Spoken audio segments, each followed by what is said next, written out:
Chapter 3: Responsibility Without Blame. Ayn Rand's critique of altruism begins from a premise that is, in one narrow sense, psychologically accurate. Guilt can be weaponized. Moral language is often used not to inspire virtue, but to extract compliance. In Atlas Shrugged, Rand repeatedly portrays duty as a form of moral blackmail, an accusation leveled at the competent by the incompetent, a demand that the productive surrender their lives to those who did not earn what they seek. Rand defines altruism not as kindness, generosity, or compassion, but as a moral doctrine of self-sacrifice. In her ethical framework, altruism means that the individual exists primarily as a means to others' ends. The moral ideal becomes surrender, the abandonment of one's highest values in obedience to need. Under that definition, altruism is not merely misguided, it is incompatible with freedom. To her credit, Rand correctly identifies a genuine failure mode of social systems. When need becomes a moral claim enforceable by guilt, societies can drift toward coercion. Compassion becomes indistinguishable from compulsion, and the strong learn to resent those in need. Rand's deeper error is not in what she includes. It is in what she excludes. Rand constructs an ethical binary. Either one lives only for others in sacrificial submission, or one lives for oneself in rational independence. Either morality is self-immolation, or morality is self-interest. Either the productive are enslaved, or the vulnerable are irrelevant. This binary is ideologically seductive, but biologically false. Modern neuroscience and behavioral biology, as articulated by thinkers such as Robert Sapolsky, make clear that human function is not a simple moral choice. Ambition, impulse control, resilience, foresight, industriousness, and even the capacity to sustain purpose are deeply shaped by genetic variance, developmental environment, trauma exposure, nutrition, stress physiology, and sheer contingency. The distribution of human capability is not a referendum on virtue. It is a biological reality. A society cannot escape paying for dysfunction. The only question is how it pays. Society can pay downstream through prisons, policing, litigation, instability, and collapse, or upstream through structured investment in human recovery, education, mental health care, addiction treatment, nutritional intervention, early childhood support, meaningful work integration, and the restoration of agency. This is not sentimental charity, it is systems realism. The moral failure of Rand's framework is that it treats indifference to the weak as morally neutral. If compassion is always suspect as coercion, then the powerful are absolved of responsibility not only legally, but ethically. Yet a healthy mind, in possession of abundance, naturally seeks purpose beyond consumption. Cultures teach their elites either stewardship or sociopathy. The absence of concern for others is not a virtue. It is often a symptom of moral atrophy, of psychological injury, or of a system that has trained the successful to sever itself from humanity. Rand was right to reject guilt as a governing principle, but she was wrong to reject care as one. The alternative is not a morality of sacrifice. It is a morality of repair, a recognition that human beings are neither saints nor parasites, but organisms shaped by forces they did not choose, capable of growth when given the conditions that make growth possible. And in that missing space, between sacrifice and indifference, lies the ethical foundation of a more humane system. If biological determinism challenges the moral concept of desert, it immediately raises an anxiety that Rand's philosophy exploits. If people are not fully self-made, does responsibility disappear? If behavior is caused, are consequences unjust? If blame is softened, does society collapse into indulgence? This is the wrong framing. The real task is not to abolish responsibility, it is to purify it. A mature ethical system must distinguish between responsibility and metaphysical blame, between the practical necessity of accountability and the psychological impulse to condemn. Responsibility is forward-facing. Blame is backward-facing. Responsibility asks, what must be done now? Blame asks, who deserves to be shamed or punished? Sapolsky's determinism does not imply that actions should have no consequences.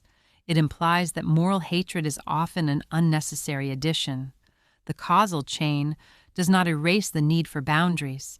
It erases the fantasy that punishment is a metaphysical sorting mechanism between the worthy and the unworthy. Rand collapses responsibility into desert. In her world, consequences are not merely functional, they are moral verdicts. The successful deserve their success because it proves virtue. The struggling deserve their struggle because it proves vice. Responsibility becomes a kind of moral credit score. But responsibility does not require this metaphysics. A society can hold individuals accountable without pretending they are the ultimate authors of every variable that shaped them. It can protect itself without indulging contempt. It can demand repair without demanding humiliation. Consider the difference. A child who cannot read is responsible for learning, but it is irrational to blame the child for dyslexia, neglect, or poor schooling. A person with addiction is responsible for seeking treatment, but it is irrational to blame them as though their neurochemistry and trauma history were chosen. A violent individual must be restrained to protect others, but restraint does not require hatred, only realism. Responsibility is about managing reality. Blame is about moralizing it. This distinction becomes essential once biological variance is taken seriously. If human capacities are distributed, then society's role is not to punish the lower tail for existing, nor to subsidize harm indefinitely, but to design structures that maximize agency where agency is possible. Responsibility without blame leads naturally to rehabilitation. Not rehabilitation as sentimental charity, but rehabilitation as the rational response to causality. If dysfunction is shaped, then function can be reshaped. If outcomes are not pure choice, then the ethical response is not contempt, but intervention. Education, therapy, healthcare, meaningful work integration, community scaffolding, and early prevention. This is the missing bridge between Rand's harsh individualism and the coercive altruism she feared. The most expensive systems are those that wait until dysfunction metastasizes into crime, collapse, or permanent disability. Courts, drug task forces, prisons, and hospitals are all late-stage institutions. Stewardship moves upstream. Rand feared that compassion becomes a pipeline for parasites, that fear contains truth. But her solution, moral isolation, creates a different pipeline: abandonment, fracture, and downstream violence. The ethical alternative is not indulgence. It is structured care with boundaries, accountability oriented toward restoration, and protection oriented toward prevention. This is the bridge between determinism and dignity. Sapolsky removes the moral fantasy of self-authorship. Rand removes the moral fantasy of obligatory sacrifice. Rand is correct that forced sacrifice is corrosive. Sapolsky is correct that moral condemnation is often incoherent. The synthesis is a responsibility without illusion. Protect society from harm, preserve incentives for excellence, refuse to convert misfortune into moral inferiority, invest in recoverable capacity, treat pathology as a signal for support. In this framework, accountability remains. People are not absolved of consequences, but consequences are not worshipped as justice. They are tools of safety and repair. The goal is not a world without standards. It is a world without. Metaphysical cruelty. A biologically grounded ethic does not demand sacrifice. It demands stewardship. Not because the fortunate are guilty, but because they are fortunate. Not because need is a claim, but because capacity is real. Not because society must be collectivist, but because interdependence is not optional for a social species. Responsibility without blame is the ethical posture of adulthood. Consequences without condemnation, standards without hatred, excellence without supremacy, compassion without compulsion. Stewardship is the bridge between determinism and dignity. Human beings are not solitary engines of will. They are social organisms, born dependent, shaped by others, sustained by networks, and vulnerable across the lifespan. No one enters adulthood self-made. Every achievement rests upon infrastructure: language, education, medicine, law, roads, stable currency, inherited knowledge, cultural continuity, and the invisible labor of countless others. Interdependence is not a moral failure. It is the condition of civilization. The question is not whether we rely on one another.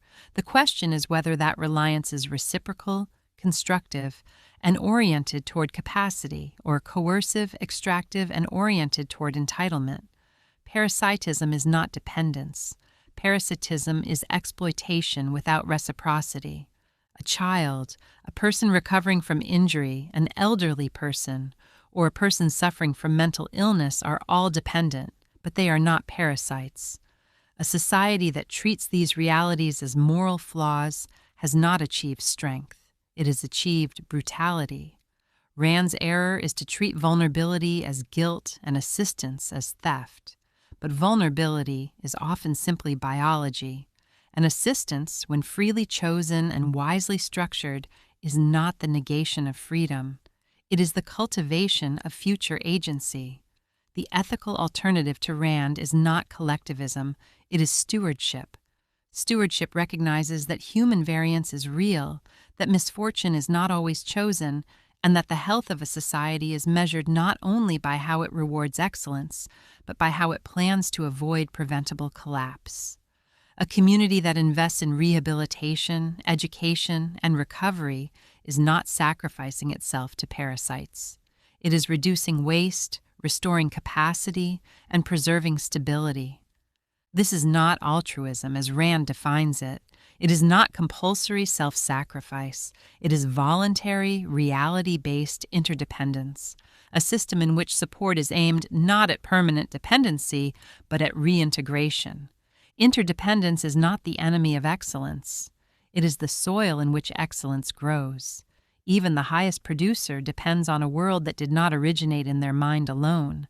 The myth of pure independence is psychologically flattering, but sociologically incoherent.